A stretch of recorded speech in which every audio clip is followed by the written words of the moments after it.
موضوع الدرس في فضيلة أهل البيت وسيدنا علي رضي الله تعالى عنه في الوعظ والإرشاد. الحمد لله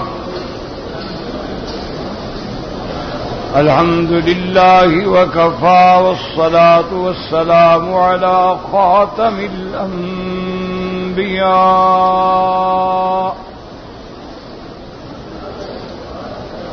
سيدنا وحبيبنا محمد المصطفى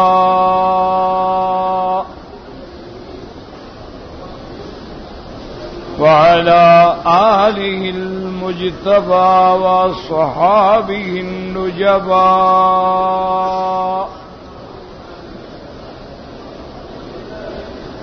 اللهم صل على سيدنا محمد النبي الأمي الهاشمي وعلى آله وأصحابه نجوم الهدى.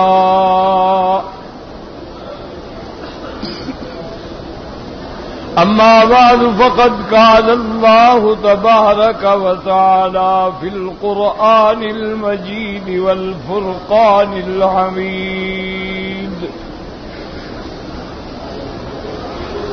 أعوذ بالله من الشيطان الرجيم. بسم الله الرحمن الرحيم.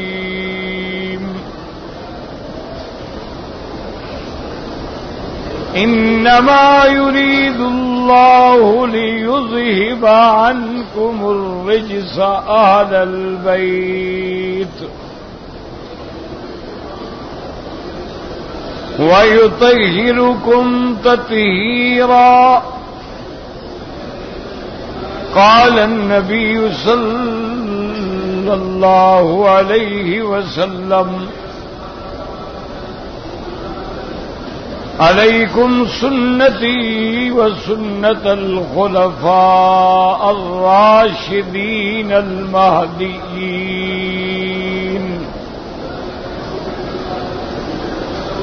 تمسكوا بها وعزوا عليها بالنواجذ. إياكم ومحدثات الأمور، كل محدثة بدعة وكل بدعة ضلالة، أو كما قال النبي صلى الله عليه وسلم: صدق الله العلي العظيم وصدق رسوله النبي الكريم. سبحانك لا علم لنا إلا ما علمتنا إنك أنت العليم الحكيم. برادران اسلام، واجب الاحترام بزرگوں، دوستوں، عزیز بھائیوں، عزیز نوجوانوں، اللہ تبارک و تعالی کے کلام مقدس میں سے ایک آیت مبارکہ اور آقا انعامدار حبیب کبریا خاتم الانبیاء سیدنا محمد مصطفیٰ صلی اللہ علیہ وعلی آلہ واصحابہ وسلم تسلیما کثیرا کثیرا کے فرامین مبارکہ میں سے ایک حدیث تلاوت کی ہے. دعا فرمائیں کہ اللہ تبارک و تعالی اس عاجز کو مالا حلثیت، عافیت کاملہ، عاجلہ، دائمہ اور حق بات بیان کرنے کی توفیق عطا فرمائیں.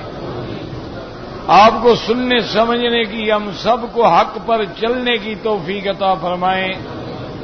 پروردگار عالم تمام آنے والوں کی حاضری، حج، عبادت، زیارت منظور و مقبول فرمائیں. میں نے سابقہ معروضات میں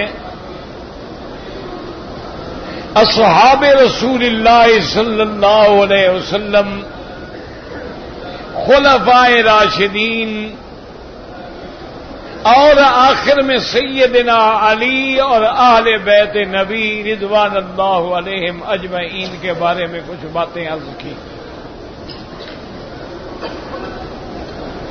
اچھی طرح سے سمجھ لیں کہ جیسے میں نے عرض کیا تھا کہ حضرت علی کی محبت میں غلب کرنے والے بھی پٹڑی سے ہٹ گئے اور حضرت علی سے بغض رکھنے والے بھی برباد ہو گئے. صحیح عقیدہ یہ ہے کہ حضرت علی رضی اللہ تعالی عنہ ابن عم النبی المصطفیٰ ہیں، رابع الخلفاء ہیں اور اہل بیت کے سردار ہیں، داماد نبی محمد مصطفیٰ ہیں. یہ شان آپ کو ملی ہے کہ جسے گھر میں سیدہ فاطمہ الزہرا ہے، جس کا لقب سیدۃ النساء فی الجنہ، جو جنت میں تمام عورتوں کی سردار ہوگی. اور یہ شرف بھی آپ کو ملا ہے کہ اللہ نے آپ کو حسنین کریمین سے نوازا، جن کو اللہ کے نبی نے فرمایا سیدہ شباب اہل الجنہ، کہ قیامت میں جنت کے اندر نوجوانوں کے سردار جو ہیں وہ حسن و حسین ہوں گے. اور اسی طرح حضور نے فرمایا ان ابنی ھذا لسید، کہ یہ میرا بیٹا حضرت حسن جو ہے یہ سردار ہے. ان یصلح اللہ بہ بین الطائفتین العظیمتین من المسلمین، اللہ تبارک و تعالی اس کے ذریعے دو مسلمان جماعتوں کے جھگڑے کو ختم فرمائیں گے اور یہ میرا بیٹا صلح کا ذریعہ بنے گا. تو سیدنا حسن اور حسین کا ابا بھی حضرت علی ہے. اور یہ بھی میں نے عرض کیا تھا کہ جب پہلے سال حج میں حضور صلی اللہ علیہ وسلم کے بجائے حضرت ابی بکر امیر الحج بن کے آئے، لیکن براء عن المشرکین کے اعلان کے لیے حضور نے حضرت علی کو بھیجا. حضرت علی رضی اللہ تعالی عنہ نے عرض کیا ابو بکر انت الامیر وانا المامور، امیر حج تم ہو اور میں مامور ہوں. میرے ذمے یہ اعلان ہے کہ میں سرزمین مکہ میں، مینا میں، عرفات میں، مزدلفہ میں میرے ذمے اللہ کے نبی نے کام لگایا ہے. ایک میرے اللہ کے نبی نے کام یہ لگایا ہے کہ اللہ تدا تمثالا الا وسختہ، کہ اگر کوئی اللہ کے کعبے میں یا اور کسی جگہ پر کوئی تصویر ہے، کوئی تمثیل ہے، کوئی بت ہے، کوئی مجسمہ ہے، حضرت علی ان سب کو مٹا دو. ولا قبرا مشرفا الا سویتہ، اور جو قبریں اونچی بنی ہوئی ہیں، جن قبروں پہ قبے بنے ہوئے ہیں، گھر بنے ہوئے ہیں، یا زمین سے بہت اونچی ہیں، الا سویتہ، ان کو زمین کے برابر کر دو اور صرف ایک بالش کے برابر نشان باقی رکھو تاکہ لوگوں کو پتہ چلے کہ یہ قبریں ہیں. یہ ذمہ داری بھی حضرت علی کو ملی. اور سب سے بڑا اعلان یہ تھا انما المشرکون نجس، کہ مشرکین جو ہیں وہ باطنی طور پہ پلید ہیں. فلا یقرب المسجد الحرام بعد عامہم ھذا، اس سال کے بعد ان کے لیے اللہ نے حرم کا داخلہ ہمیشہ کے لیے بند کر دیا ہے. یاد رکھیں آج اگر دنیا میں کوئی قادیانی ہے یا کوئی مشرک ہے یا کوئی غیر مذہب ہے، وہ کبھی اپنے نام کے ساتھ اللہ کے گھر میں داخل نہیں ہوتا، بلکہ دھوکہ دے کے اپنے آپ کو مسلمان لکھوا کے آتا ہے. اس طرح تو حضور کی مسجد میں منافق بھی آتے تھے، عبداللہ ابن ابی بھی آتا تھا، حضور کے ساتھ جہاد میں منافقین بھی ہوتے تھے، حالانکہ وہ پکے کافر تھے لیکن ظاہر میں وہ کلمہ پڑھتے تھے. تو اس اعلان کا شرف جو ہے وہ بھی حضرت علی کو ملا ہے رضی اللہ تعالی عنہ وارضاہ. اور اسی طرح میرے عزیز سمجھ لیں کہ جنگ خیبر کے موقع پر جب میرے مدنی رحمت دو عالم صلی اللہ علیہ وسلم آپ درود شریف پڑھیں اور جہاں جہاں میرے بھائی کھڑے ہو بیٹھ جاؤ، جہاں بھی کھڑے ہو بیٹھ جاؤ، انشاءاللہ جگہ بن جائے گی آرام سے، اور توجہ کرو گے تو انشاءاللہ آواز بھی پہنچ جائے گی. آپ درود شریف پڑھ لیں نا محبت سے.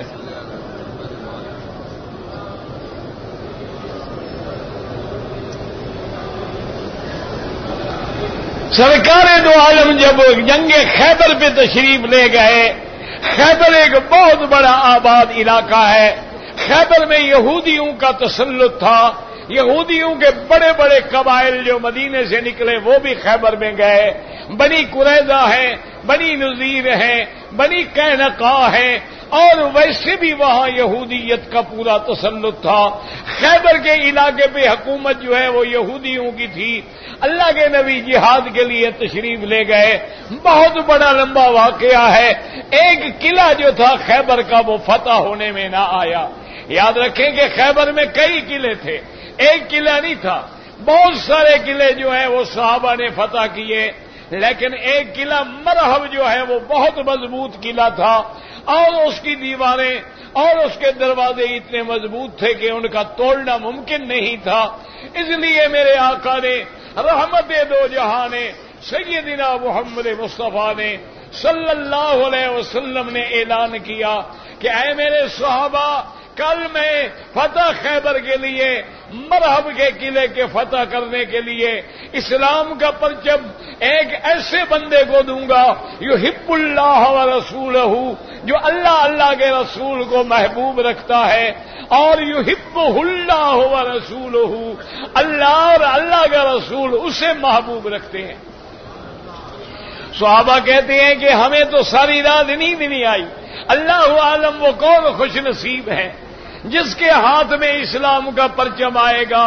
اللہ تبارک و تعالیٰ کا نبی اپنے ہاتھ سے علم لہرائیں گے. اور کتنی بڑی شان ہے کہ اللہ اور اللہ کا رسول بھی اسے محبوب رکھتے ہیں. صحابہ فرماتے ہیں کہ صبح کی نماز ہوئی، نماز کے بعد ہم انتظار میں تھے کہ اللہ کا نبی کس کو یہ پرچم آج پکڑائیں گے. حضور پاک نے فوراً پوچھا این علی، حضرت علی کدھر ہے؟ صحابہ کہتے ہیں یا رسول اللہ فی عینیہ رمد، حضرت علی بیمار ہیں، ان کی آنکھوں میں تکلیف ہے، وہ چلنے سے معذور ہو گئے ہیں، اپنے خیمے میں نماز ادا کی ہے. آپ نے فرمایا فاتو علی، جلدی جاؤ اور علی کو لے کے میرے پاس آؤ رضی اللہ تعالی عنہ وارضاہ.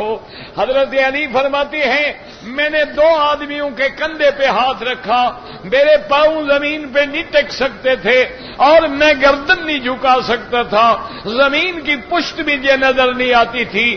اسی حال میں چلتے ہوئے حضور پاک کے دربار میں پہنچا. آپ نے فرمایا ما بک یا علی، اے علی تمہیں کیا ہو گیا ہے؟ میں نے کہا فی عینیہ رمد یا محمد صلی اللہ علیہ وسلم، میری آنکھوں میں تکلیف ہے، میں تو زمین کی پشت بھی دیکھنے سے قاصر ہوں. حضور نے فرمایا علی میں نے تو فیصلہ کر لیا ہے کہ آج فتح خیبر کے لیے، آج قلعہ مرحب کے لیے پرچم اسلام جو ہے وہ علی لے کے جائے گا. اسد اللہ و اسد رسول ہی حضرت علی کا لقب تھا. اللہ کا شیر ہے اور اللہ کے رسول کا شیر ہے. حضرت علی رضی اللہ تعالی عنہ نے عرض کیا سمعا و طاعتا یا رسول اللہ، میں تو بالکل حاضر ہوں یا رسول اللہ، میں تو انکار نہیں کر سکتا، لیکن میں تو چلنے کے قابل نہیں ہوں، دشمن کا مقابلہ میں کیسے کروں گا؟ حضور نے فرمایا ادنو منی یا علی، میرے قریب آ جاؤ. حضرت علی فرماتے ہیں میں قریب آ گیا. حضور پاک نے اپنا لعاب دہن اپنی انگلیوں پہ لگایا اور آپ نے وہ لعاب جو تھا میری دونوں آنکھوں پہ لگا دیا. حضرت علی فرماتے ہیں واللہ جب حضور نے اپنا لعاب میری آنکھوں پہ لگایا، حضور نے ہاتھ اٹھائے، میری دونوں آنکھیں ایسے روشن ہو گئی جیسے کبھی تکلیف بھی نہیں ہوئی تھی. درود شریف پڑھ لیں اللہم صلی علی. شوق سے میں نے کئی دفعہ عرض کیا نا، جب پڑھو محبت سے پڑھو، نہیں تو اس سے بہتر ہے کہ نہ پڑھے. اللہم صلی علی سیدنا محمد وعلی آل سیدنا محمد وبارک وسلم علیہ. حضرت علی رضی اللہ تعالیٰ عنہ فرماتی ہیں حضور نے اپنے ہاتھ سے مجھے جھنڈا دیا اور میں پرچم اسلام لے کے دشمن کے مقابلے پہ بڑھا. آگے مرحب میرے مقابلے پہ نکلا. مرحب جو خیبر کا سب سے بڑا شاہ سوار ہے, سب سے بڑا جنگ باز ہے, سب سے بڑا جنگجو ہے, وہ مقابلے پہ آیا اور بڑے رجد پڑ رہا تھا. حضرت علی فرماتی ہے میں مقابلے پہ گیا, میں نے اپنے گھوڑے کو اینٹ لگائی اور میں نے کہا مرحب تیار ہو جاؤ, آج تیرے مقابلے پہ علی ہے. سمتنی امی حیدرا, میں جب پیدا ہوا تو میری ماں نے میرا نام حیدر رکھا تھا, شیر رکھا تھا. آج تلوار ذوالفقار ہے, آج علی کی للکار ہے, تیار ہو جاؤ. اور فرماتی ہے میں اللہ اکبر کا نعرہ لگا کے ٹوٹ پڑا اور مرحب کے ٹکڑے ٹکڑے کرنے کے بعد وہ دروازہ جو خیبر کا نہیں توڑا جاتا تھا, صحابہ کہتے ہیں حضرت علی نے اکیلے ٹکر مار کے وہ دروازہ توڑ ڈالا. سب کہتے رضی اللہ عنہ. مسلمانوں سیدنا علی کہہ دو رضی اللہ عنہ, داماد محمد مصطفیٰ رضی اللہ تعالی عنہ وارضاہ. اللہ تبارک و تعالیٰ کے قرآن کی آیت جو میں نے تلاوت کی تھی, اب آپ غور سے سنیں.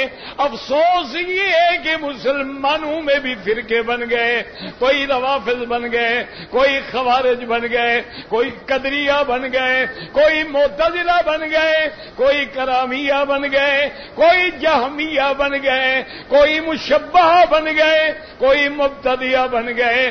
جیسے کہ حضور نے فرمایا تھا میری امت 73 فرقوں میں بڑھ جائے گی. وہ 73 تو بڑے بڑے فرقے ہوں گے, پھر ہر فرقے کے نیچے سینکڑوں فرقے ہوں گے. یہ معنی نہیں ہے کہ 74 نہیں ہو سکتے, معنی یہ ہے کہ 73. جیسے آپ دیکھیں کہ قادیانی وہ بھی مرزا کی نبوت کے قائل ہیں, لاہوری جو ہیں وہ اس کے مجدد ہونے کے قائل ہیں, اور جو کافر کو مجدد مانے وہ بھی کافر ہوتا ہے. اسی طرح روافض کے اندر 360 جماعتیں پیدا ہو گئی ہیں, اسی طرح معتزلہ کے اندر ہے, اسی طرح اور خوارج کے اندر ہے. اصل 73 رہیں گے, لیکن ایک ایک بڑے فرقے کے نیچے کئی فرقے ہوں گے.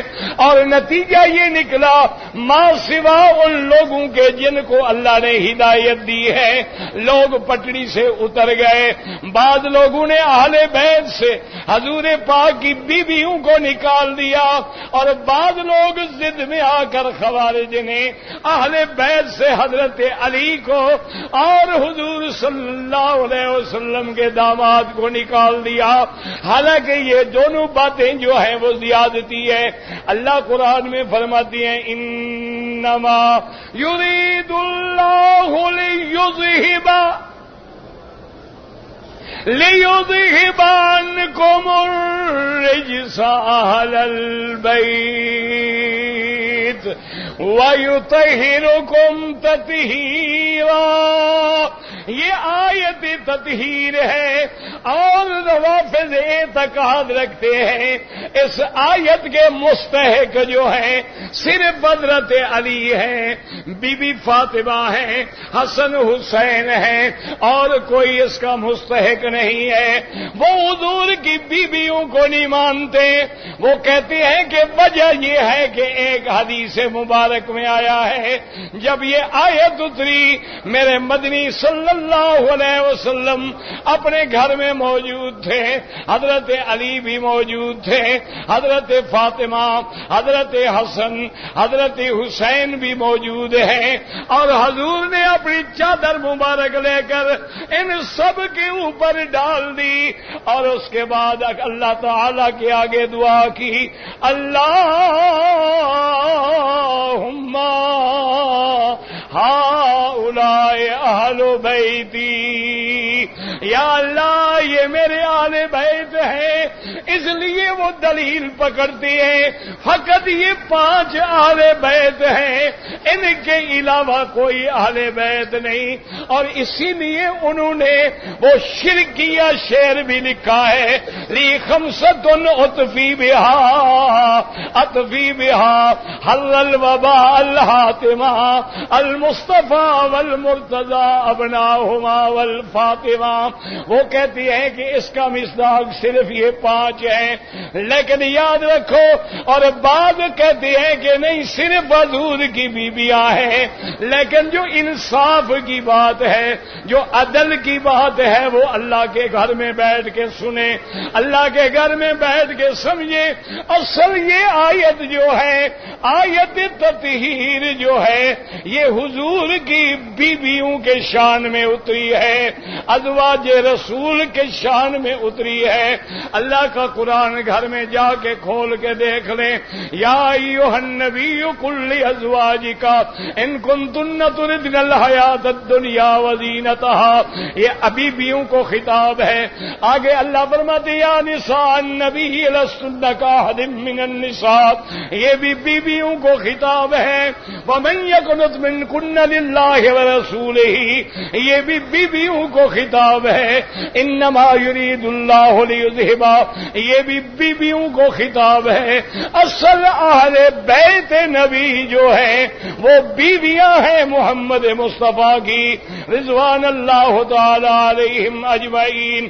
سارے قرآن میں دیکھ لیں، حضرت ابراہیم کھڑے ہیں، آپ کی بیوی موجود ہے، اللہ کے فرشتے آتے ہیں، آپ کو بچے کی خوشخبری دیتے ہیں، حضرت ابراہیم اور آپ کی بیوی موجود ہے۔ خوشخبری سننے کے بعد بیوی حیران ہو جاتی ہے اور کہتی ہے اللہ کے بندو کیا خوشخبری دے رہے ہو؟ اَأَلِدُ أَنَا عَجُوزٌ وَهَذَا بَعْلِي شَيْخًا، میں بوڑھی ہو گئی، میں سانڈ ہو گئی، میرا خامد بوڑھا ہو گیا، اس کی ہڈیوں میں گودا بھی باقی نہیں رہا، اور تم کہتے ہو کہ تمہیں بچہ پیدا ہوگا۔ اللہ کے فرشتوں نے کیا جواب دیا؟ قالوا اتعجبین من امر اللہ، انہوں نے کہا بی بی تم اللہ کے حکم پہ تعجب کر رہی ہو۔ رحمت اللہ علیکم وبرکاتہ اہل البیت، خاموش نہ رہا کرو حاجی صاحبان، میں کہتے کہتے تھک گیا ہوں۔ ایک درود پڑھو گے 1 لاکھ لکھا جائے گا، 10 لاکھ رحمتیں ملیں گی۔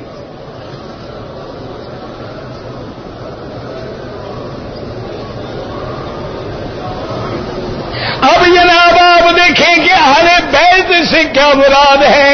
فقط حضرت ابراہیم کی بیوی ہے، لیکن قرآن کیا کہتا ہے؟ رحمت اللہ علیکم وبرکاتہ اہل البیت۔ اسی طرح جب حضرت لوط علیہ السلام کی قوم پہ عذاب آیا، اللہ کے فرشتوں نے کہا کہ لوط علیہ السلام اسر باہلک، اپنے اہل کو لے کر تم اس بستی سے نکل جاؤ، اس بستی پر ہلاکت کا وقت آ گیا ہے، اللہ کے عذاب کا وقت آ گیا ہے۔ اب اس بستی والوں کا قسمت کا ستارہ ڈوب گیا ہے، اللہ نے ہمیں اسی لیے بھیجا ہے۔ اب اہلک سے کیا مراد ہے؟ حضرت لوط کی بیوی اور حضرت لوط کی بیٹیاں، وہ بھی اہلک کے لفظ کے اندر شامل ہیں۔ اللہ نے نوح علیہ السلام کو فرمایا تھا کہ اے نوح تم نے اپنے بیٹے کی بخشش کیوں مانگی ہے؟ انہ لیس من اہلک، یہ تیرے اہل سے نہیں ہے۔ انہ عمل غیر صالح، اس کے عمل اچھے نہیں ہیں، اس کا عقیدہ اچھا نہیں ہے، یہ تیرے خاندان سے، تیرے اہل سے میں نے کاٹ دیا ہے۔ فلا تسألنا ما لیس لک بہ علم، آئندہ نہ سوال کرنا. تو یاد رکھو اہل سے مراد اہل بیت سے مراد. اور یاد رکھ لیں دو لفظ آتے ہیں قرآن و حدیث میں. ایک لفظ اہل ہے یاد رکھ لیں, اور دوسرا لفظ کیا ہے؟ آل. یاد رہے گا کتنے لفظ ہیں؟ ایک لفظ کیا ہے اور ایک لفظ کیا ہے؟ آل. یاد رکھیں. اب جیسے آپ درود پڑھتے ہیں اللہم صلی علی محمد وعلی آل محمد کما صلیت علی, آگے کیا ہے؟ پڑھ لو یار, کیوں ڈرتے ہو؟ کیا ہو گیا ہے؟ کما صلیت علی آل ابراہیم. آل اور اہل خاص ہے, بیوی بچے بچیاں بیٹے بیٹیوں پہ استعمال ہوتا ہے. اور آل سے مراد اولاد بھی ہے, اہل بھی ہے اور اتباع بھی ہیں. جیسے کہ اللہ فرماتے ہیں قیامت والے دن وَيَوْمَ تَقُومُ السَّاعَةُ أَدْخِلُوا آلَ فِرْعَوْنَ أَشَدَّ الْعَذَابِ. قیامت والے دن اللہ آل فرعون کو جہنم کے عذاب میں ڈالیں گے. تو آل سے کیا مراد ہے؟ یعنی فرعون اور اس کے بچے, بس باقی سب کو چھٹی ہو. آل فرعون سے مانا جو فرعون کے طریقے پہ چلنے والے. آل ابراہیم کا مانا جو ابراہیم کے طریقے پہ چلنے والے. آل محمد سے مانا آپ کا آل و عیال اور آپ کے طریقے پہ چلنے والے. حاجیوں کتنی خوش قسمت ہو, اللہ پاک نے جو درود سمجھایا ہے, اللہ کے نبی نے جو درود پڑھایا ہے, اللہم صلی علی محمد وعلی آل محمد. اگر کہہ دیتے اہل محمد ہم قیامت تک امت محروم ہو جاتی. لیکن اللہ نے نبی کو وہ لفظ بتلایا, میرا مدنی تجھ پہ بھی سلام ہے, تیرے گھر والوں پہ بھی سلام ہے, تیری اولاد پہ بھی سلام ہے, اور قیامت تک تیرے کلمے پڑھنے والوں پر بھی میری طرف سے رحمت ہے. اللہم صلی علی محمد وعلی آل محمد کما صلیت علی ابراہیم وعلی آل ابراہیم. حاجیوں کتنی خوش قسمتی ہے, اللہ نے تمہیں سلام میں بھی شریک کیا ہے, اللہ نے تمہیں صلات میں بھی شریک کیا ہے. السلام علیکہ ایھا النبی ورحمۃ اللہ وبرکاتہ. السلام علینا وعلی عباد اللہ الصالحین.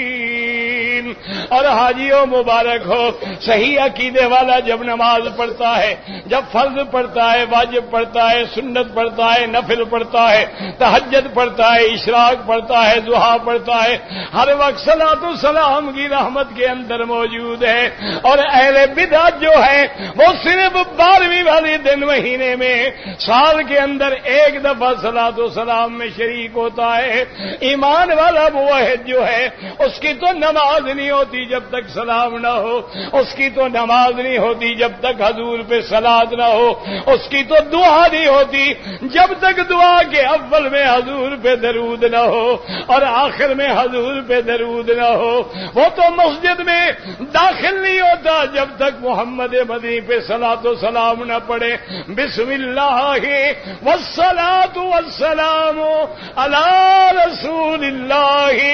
اللہم اغفر لی ذنوبی وافتح لی ابواب رحمتک.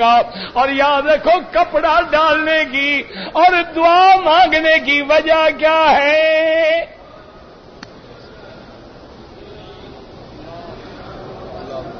خاموش نہ رہا کرو. مجھے چڑ ہو گئی ہے, آپ کو بھی ضد ہو گئی ہے.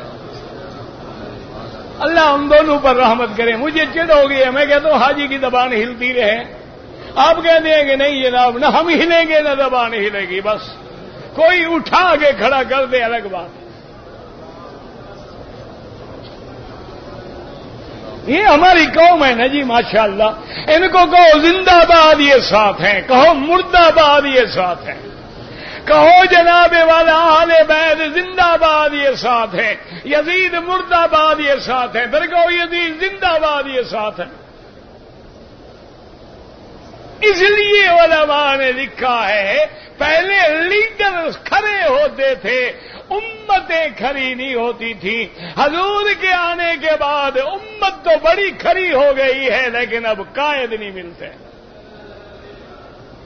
ان کو جدھر لے جاؤ حاضر ہیں.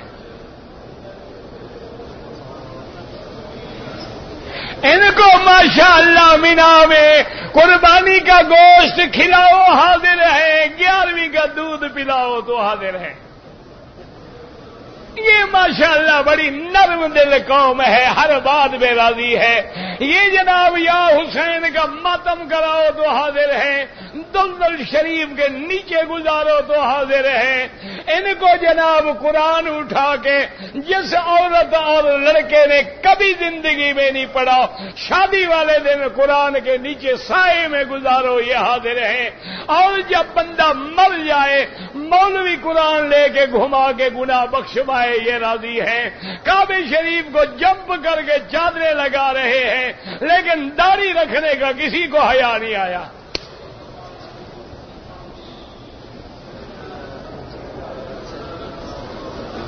نہ ذرا منہ رگڑ کے کعبے کو بھی گواہ بنا لو نا کہ یا اللہ میں تیرے نبی کی سنت میں اس طرح پھرا کے تیرے کعبے کو گواہ بنا رہا ہوں.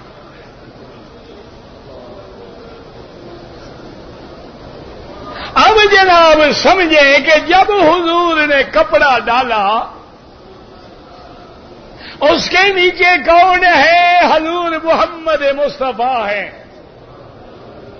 حضرت علی ہے, حضرت حسن و حسین ہے, اور بی بی فاطمہ ہے. اور پھر نبی نے کیا دعا مانگی تھی؟ اللہم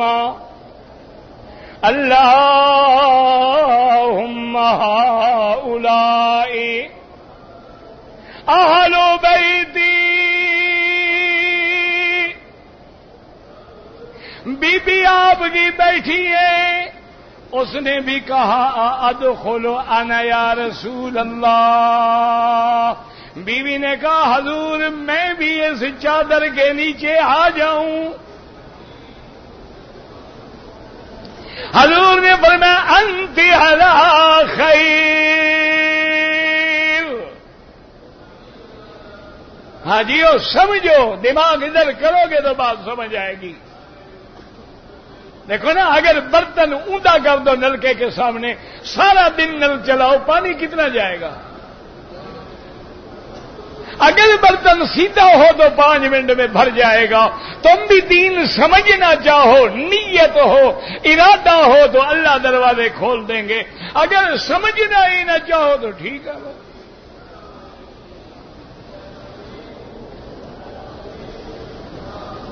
آپ نے فرمایا اپنی بیوی سے انت علی خیر,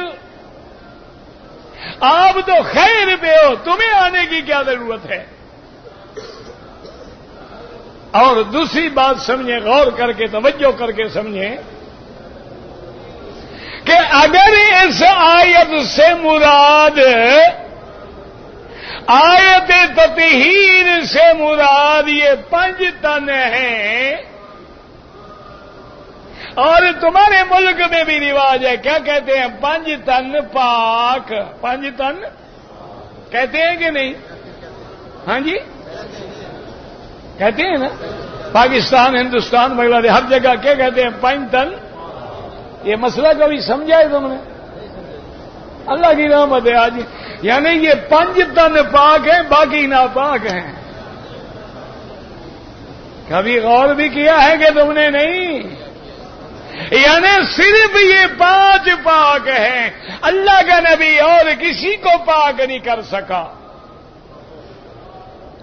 اچھا, جس یونیورسٹی میں, مدرسے میں 2 لاکھ بچہ ہو اور امتحان میں 5 پاس ہوں, باقی سارے فیل ہو جائیں, تو گلہ استاد کا ہوگا یا شاگردوں کا ہوگا؟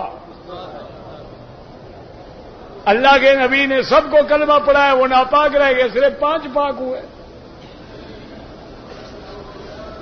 اچھا، اور اگر غور کرو 5 تن میں نبی تو نبی ہے نا، باقی تو 4 رہے۔ نبی تو نبی ہوتا ہے نا۔ اور مسئلہ سمجھو کہ جب اس آیت سے مراد یہ 5 ہیں، پھر اللہ کے نبی کو دعا مانگنے کی کیا ضرورت ہے؟ مسئلہ سمجھ نہیں آ رہا؟ توجہ کرو بھائی، اگر اس آیت میں آیت تطہیر میں مراد 5 تن ہیں، پھر اللہ کے نبی دعا، دیکھو نا، اللہ کے نبی نے مدینے میں جا کے دعا مانگی کہ یا اللہ، تیرے خلیل نے، تیرے عابد نے، تیرے نبی نے مکے کے لیے دعا مانگی تھی اور میں مدینے کے لیے دعا، کیونکہ ابراہیم نے دعا کس لیے مانگی تھی؟ مدینے کے لیے نہیں مانگی تھی۔ میرے مدنی نے دعا کس لیے مانگی؟ مدینے کے لیے مانگی ہے، کیونکہ مدینہ شامل نہیں تھا برکت میں۔ اللہ کے نبی نے دعا مانگی، اللہ نے مدینے کو بھی آنکھوں کی ٹھنڈک بنا دیا، رحمت بنا دیا، شفا بنا دیا، قیامت تک امت کے لیے محبوب ترین شہر بنا دیا۔ تو دعا تو اس کے لیے کی جاتی ہے جو موجود نہیں۔ سمجھ آ رہی بات؟ بھئی دعا مانگو گے کس لیے؟ جو چیز نہ ہو، اور جو چیز موجود ہو اس کے لیے بھی دعا مانگتا ہے۔ اچھا دیکھیں نا، اب آپ ماشاءاللہ پیدا ہو گئے، حاجی بن گئے، آپ دعا کریں گے اللہ مجھے پیدا فرما دے، اللہ مجھے پیدا فرما دے، اللہ مجھے حاجی بن گئے، پیدا ہو گئے، کیا مطلب؟ یہ کوئی دعا ہے؟ آپ کہیں گے اللہ میرا آنا قبول فرما دے، میرا حج مبرور بنا دے، میرا حج مقبول بنا دے، لیکن آپ یہ تو نہیں کریں گے نا کہ اللہ مجھے پیدا فرما دے۔ اگر اولاد نہ ہو، آپ کہیں گے اللہ مجھے اولاد عطا فرما دے، یعنی دعا مانگی جاتی ہے جو چیز موجود۔ سمجھ آ گئی؟ اگر یہ 5 تن مراد ہیں، پھر اللہ کے نبی کو دعا مانگنے کی کوئی ضرورت تھی؟ اب دماغ میں بیٹھی ہے بات کہ نہیں بیٹھی؟ اب سمجھیں کہ انما یرید اللہ لیذہب عنکم الرجس اہل البیت ویطہرکم تطہیرا۔ اللہ پاک نے فرمایا میرا مدنی، تیری بیویوں نے دنیا چھوڑ کے تمہیں چن لیا ہے، تمہیں اختیار کر لیا ہے، ہم نے بھی ان کو ظاہری باطنی نجاستوں سے پاک کر دیا ہے۔ یہ پاک بیویاں ہیں، یہ پاک گھرانے کی بیویاں ہیں، یہ پاک نبی کی ازواج ہے۔ اب یہ اتنی بڑی شان تھی، اللہ نے فرمایا، میرا مدنی پاک نے عرض کیا میرا اللہ میری بیویوں کو تو پاک کر دیا ہے، یہ میری اولاد ہے، ان کو بھی ان میں شامل فرما دے مہربانی کر کے۔ اللہم ہؤلاء اہل بیتی، یہ بھی تو میرے اہل ہیں، یہ بھی تو میری اولاد ہے، یہ بھی تو میری بیٹی ہے، یہ بھی تو میرے نواسے ہیں، یہ بھی تو میرا داماد ہے، میرا اللہ ان کو بھی ان میں شامل کر لے۔ اللہ تبارک و تعالی نے دعا منظور کر لی۔ اب عقیدہ اہل سنت والجماعت کیا ہے؟ حضور کی بیویاں بھی اہل بیت، حضرت علی کی بیوی بھی اہل بیت، حضرت حسن حسین بھی اہل بیت، ہم سب کو اہل بیت مانتے ہیں رضوان اللہ علیہم اجمعین۔ ہم جیسے صحابہ کے غلام ہیں، اسی طرح اہل بیت محمد کے بھی غلام ہیں رضوان اللہ تعالی علیہم اجمعین۔ اور یاد رکھیں حضرت علی اور بی بی عائشہ رضی اللہ عنہ بات رہ گئی تھی، میں کوشش کرتا ہوں جلدی جلدی پورا کرنے کی. آپ دعا کریں اللہ صحت دے، تندرستی دے، زندگی تو کر لیں انشاءاللہ. نور بشر کے مسئلے پہ شروع کریں گے. کوئی ایک جھگڑا تو ہے نہیں نا، کیا کریں؟ تن ہم داغ داغ شد پمبا گجا گجا رے ہم. کسی جگہ دیکھو توحید پہ حملہ، کسی جگہ دیکھو رسالت پہ حملہ، کسی جگہ دیکھو معجزات کا انکار ہے، کسی جگہ حدیث کا انکار ہے، کسی جگہ فقہا کا انکار ہے، کسی جگہ اولیاء اللہ کا انکار ہے، کسی جگہ کرامات کا انکار ہے، کسی جگہ اہل بیت کا انکار ہے. ہر جگہ فتنے ہیں. اللہ ہر فتنے سے محفوظ فرما کے صراط مستقیم پہ قائم دائم رکھیں. اب یاد رکھیں کہ کل پوچھا تھا کہ حضرت علی اور حضرت عائشہ کی جنگ ہو گئی. بالکل اس کا نام ہے جنگ جمل. حضرت سیدنا عثمان جب شہید ہو گئے، عبداللہ ابن الزبیر نے، حضرت طلحہ نے اور ان کے حامیوں نے حضرت علی سے مطالبہ کیا کہ اب آپ امیر المومنین ہیں، خلیفۃ المسلمین ہیں، مظلوم عثمان کا قصاص لیں اور عثمان کے قاتلوں کو پکڑ کے شریعت کے مطابق فیصلہ کریں. نہ ایمان سے کہو کسی کا قتل ہو جائے اس کو قصاص مانگنا شریعت میں منع ہے.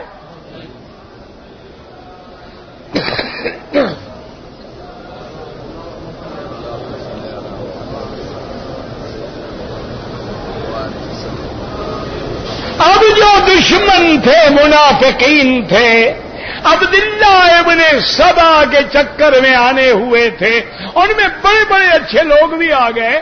ابو بکر کا بیٹا بھی آ گیا.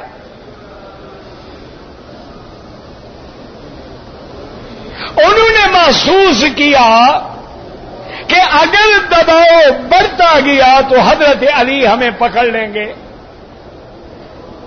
وہ رات دن حضرت علی کے ارد گرد رہنے لگے اور انہوں نے کوشش کی کہ عبداللہ ابن زبیر اور حضرت طلحہ کو بھی شہید کر دیا جائے. یہ دونوں مدینے سے نکلے اور مکہ پہنچ گئے. بی بی عائشہ صدیقہ رضی اللہ عنہا مکے میں تھی. آپ حج پہ آئی ہوئی تھی. آپ کو یہی حضرت عثمان کی شہادت کی خبر ملی. پھر عبداللہ ابن الزبیر آئے، انہوں نے بھی آ کے کہا کہ امہات المومنین حضرت عثمان اللہ کے نبی کے شہر میں مدینہ منورہ میں مظلوم شہید ہو گئے ہیں اور ان کے بدلے لینے والا کوئی نہیں ہے، اور جنہوں نے شہید کیا ہے وہ حضرت علی کے ساتھ ہیں.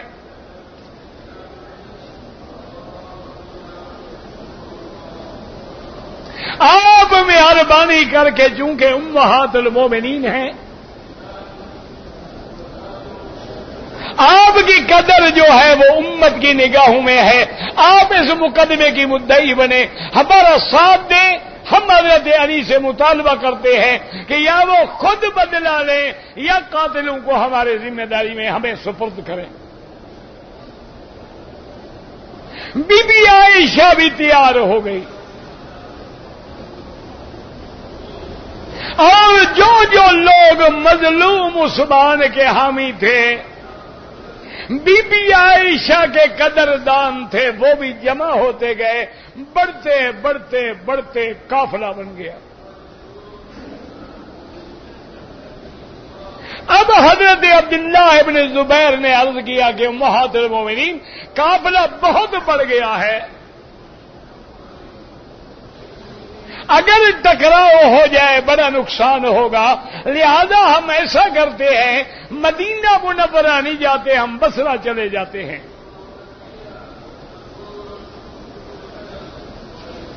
حضرت معاویہ رضی اللہ تعالی عنہ کی قوت جو ہے وہ بھی شام اور عراق میں ہے اور وہ بھی قصاص عثمان لینے کے لیے کھڑے ہیں.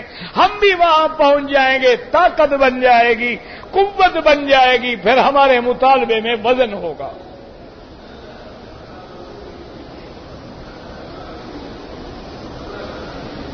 حضرت علی رضی اللہ تعالی عنہ کو خبر ملی کہ بی بی عائشہ ایک عظیم لشکر لے کر بصرے کی طرف روانہ ہو رہی ہے، اور اگر بصرے میں پہنچ گئی حضرت معاویہ اور بی بی عائشہ مل جائیں گے، اتنی بڑی طاقت ہو جائے گی کہ پھر تیری خلافت باقی نہیں رہ سکتی۔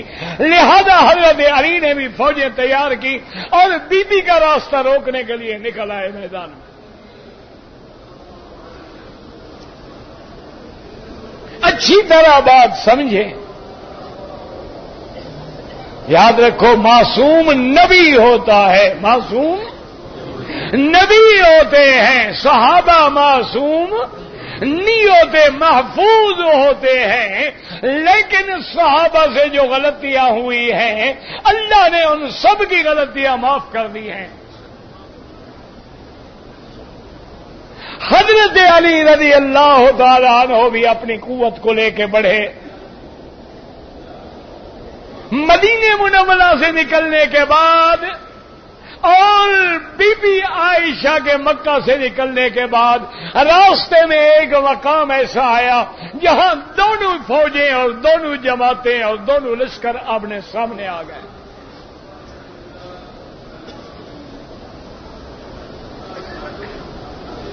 حضرت علی رضی اللہ تعالی عنہ نے اپنے پیغامبروں کے ذریعے بی بی عائشہ امہات المومنین کو پیغام بھیجا کہ اماں جان اجازت دیں تو میں آپ سے بات کرنا چاہتا ہوں۔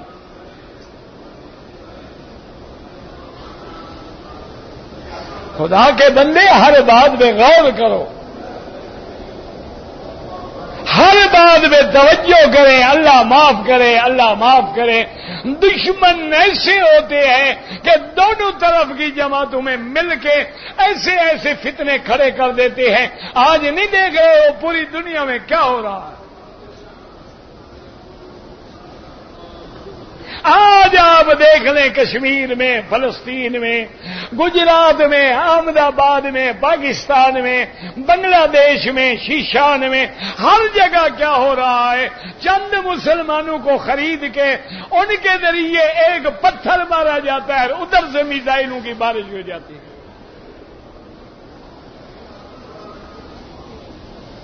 مسلمان کیا ماریں گے بیچارے؟ ان کے پلے ہے کیا؟ اور وہ سمجھتے ہیں کہ ہم نے پتھر مارا ہے، مقابلہ کیا۔ خدا کے بندے مقابلہ تب ہوگا جب اللہ برابر کی طاقت دے۔ آخر کوئی حکمت تو ہے کہ 13 سال تک میرے مدنی کے صحابہ نے مکی زندگی میں مار کھائی، لیکن اللہ نے جہاد کا حکم نہیں دیا۔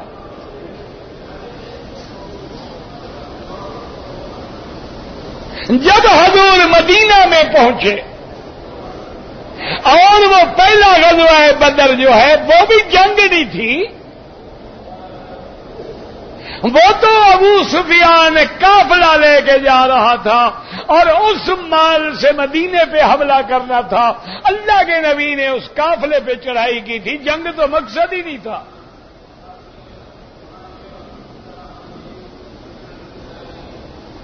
پھر اللہ نے جہاد کا حکم دیا اور الحمدللہ جہاد قیامت تک باقی ہے، لیکن ضروری ہے کہ اس کے لیے تیاری کریں۔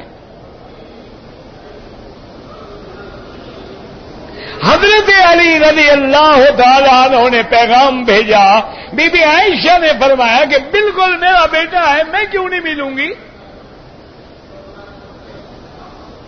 حضرت علی تشریف لائے، بی بی عائشہ سے بات ہوئی۔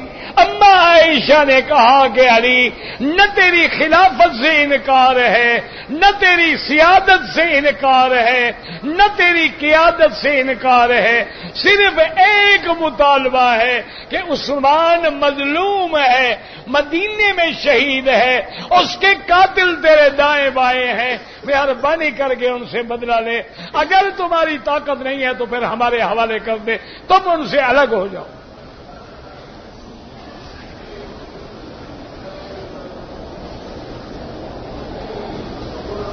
حضرت علی رضی اللہ تعالی عنہ نے عرض کیا کہ امہات المومنین واللہ مجھے اللہ کی قسم ہے جتنا آپ کو غم ہے اس سے زیادہ مجھے عثمان کا غم ہے، اور جب عثمان شہید ہوئے ہیں میرے دونوں بیٹے حضرت حسن حسین دروازے پہ پہرا دے رہے تھے۔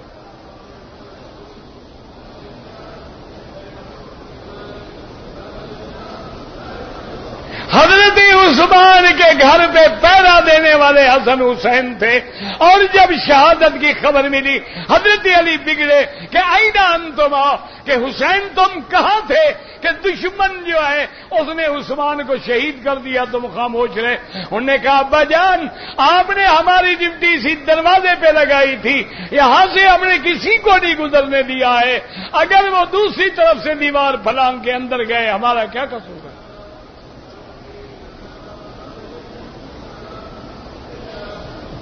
تو حضرت علی نے عرض کیا کہ امہات المومنین میں آپ کے مطالبے کے حق میں ہوں، عثمان مظلوم ہے اور اس کے قاتلوں سے بدلہ لینے کا میں وعدہ کرتا ہوں، لیکن ابھی میری خلافت کمزور ہے، جس قوت نے انہیں شہید کیا ہے اسی قوت کا مدینے پہ تسلط ہے، اگر میں ان کو پکڑوں گا تو وہ مجھے بھی شہید کر دیں گے اور اللہ کے نبی کی خلافت کا مسئلہ جو ہے ختم ہو جائے گا۔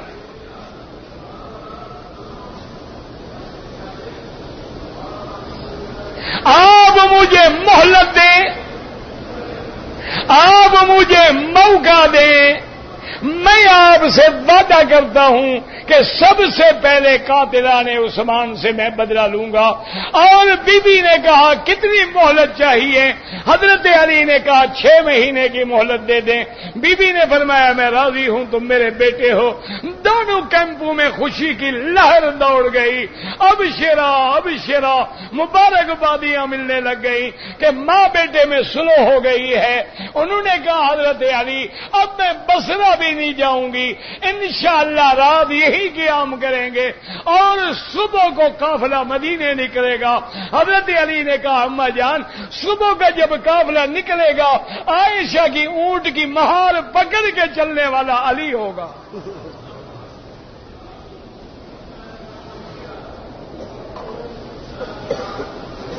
سلو ہو گئی، دونوں کیمپ مطمئن ہو گئے، لیکن دشمن جو تھے پریشان ہو گئے۔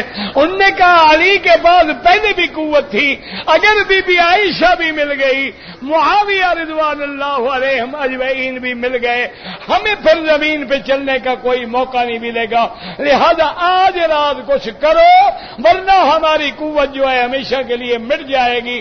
وہ 50 آدمی تھے، انہوں نے تقسیم کیا کہ 25 آدمی رات کے آخری حصے میں حضرت عائشہ کے کیمپ پہ جا کے حملہ کر دیں اور 25 آدمی حضرت علی کے کیمپ پہ حملہ کر دیں، اور شور یہ کریں عائشہ کی فوج آ گئی، وہ کہیں علی کی فوج آ گئی۔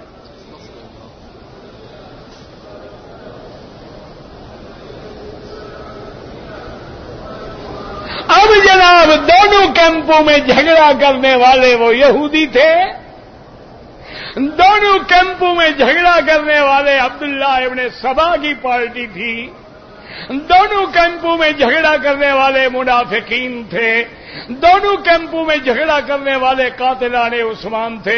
شور مچ گیا، حضرت علی نے غداری کی، انہوں نے کہا بی بی عائشہ نے غداری کی، تلواریں چل پڑی اور نتیجہ یہ نکلا کہ ہزاروں صحابہ شہید ہو گئے۔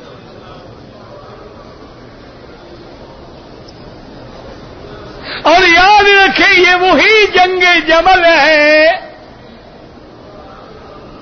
سیدہ عائشہ جس اونٹنی پہ ہیں ان کے ہودج کو کاٹا گیا، ہودج اونٹنی سے گر گیا اور بی بی عائشہ اونٹ سے گر کے زمین پہ آئی۔ آج بھی تاریخ اٹھا کے دیکھ لیں، سب سے پہلے دوڑ کے بی بی عائشہ پہ چادر ڈالنے والا بیٹا حضرت علی تھا۔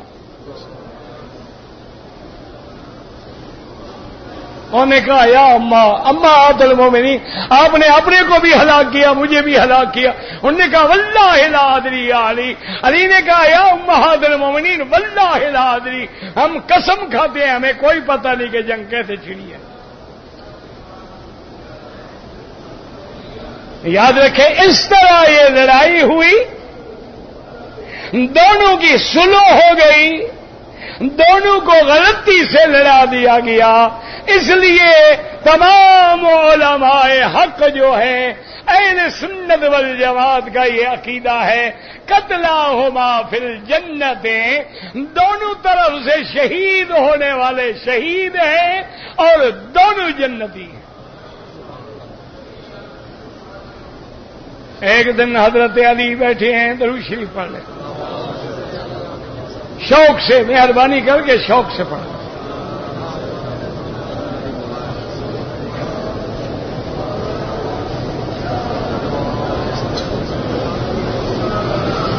سیدنا علی رضی اللہ تعالیٰ عنہ بیٹھے ہیں، حضرت طلحہ آتے ہیں، اسی طرح عبداللہ ابن زبیر کے بیٹے آتے ہیں۔ حضرت علی نے اپنی چادر بچھائی اور فرمایا بیٹا قیامت والے دن جنت کے اندر جہاں طلحہ ہوگا وہاں علی ہوگا، ہم دونوں بھائی بھائی ہوں گے۔ وَنَزَعْنَا مَا فِي صُدُورِهِمْ مِنْ غِلٍّ إِخْوَانًا، اللہ ہمارے دلوں سے حسد حقد کو نکال دیں گے۔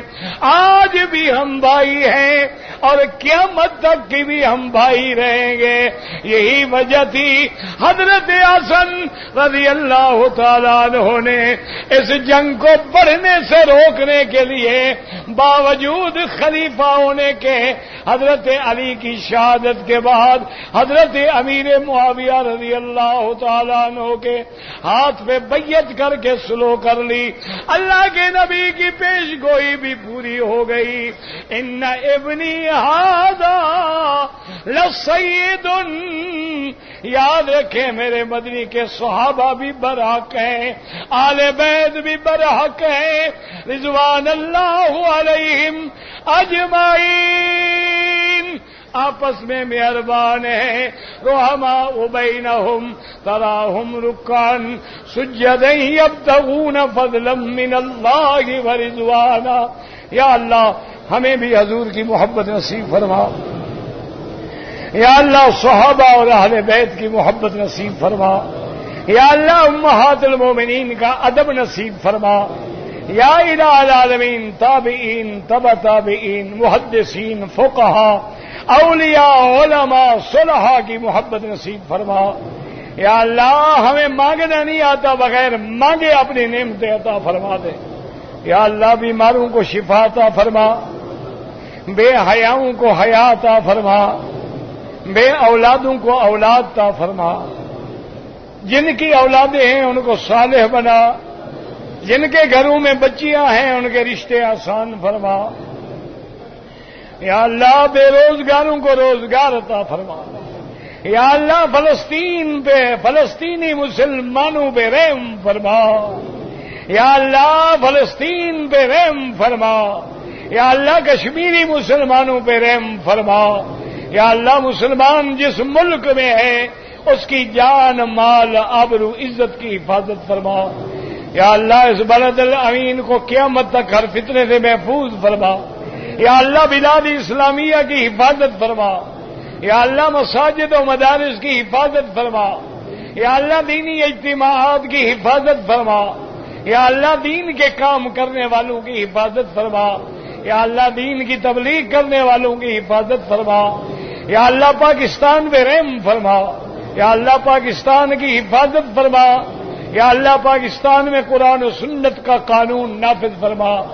یا الہ العالمین یا ارحم الراحمین، ربنا آتنا فی الدنیا حسنۃ وفی الآخرۃ حسنۃ فقنا عذاب النار، سبحان ربک رب العزۃ عما یصفون وسلام علی المرسلین والحمد للہ رب العالمین، صلی اللہ تعالی علی خیر خلقہ سیدنا محمد وعلی آلہ وأصحابه أجمعين.